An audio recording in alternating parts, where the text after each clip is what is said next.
অতিরিক্ত মূল্য দিয়ে তার কাছে নিজেকে সস্তা করে ফেলো না। নিজের মূল্যটা ধরে রাখার জন্য হলেও কখনো কখনো কঠোর হওয়া খুব দরকার, কারণ সবাই অতিরিক্ত মূল্য পাওয়ার মর্যাদা বোঝে না। ভালো থাকতে হলে মাঝে মধ্যে একটু নিষ্ঠুর হতে হয়। যে তোমার বিশ্বাস ভেঙেছে তাকে তুমি ধন্যবাদ দাও, কারণ সে তোমার চোখে আঙুল দিয়ে দেখিয়ে দিয়েছে সবাই বিশ্বাসের যোগ্য না। স্বার্থপর মানুষগুলো সফল হতে পারলেও সুখী হতে পারে না।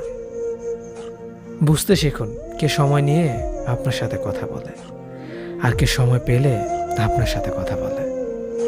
পৃথিবীতে কঠিন বাস্তবের মধ্যে একটি বাস্তব কথা হলো, মানুষ যখন সফলতার দ্বার প্রান্তে এসে পৌঁছায় আর তখনই প্রিয় মানুষটি হারিয়ে যায়।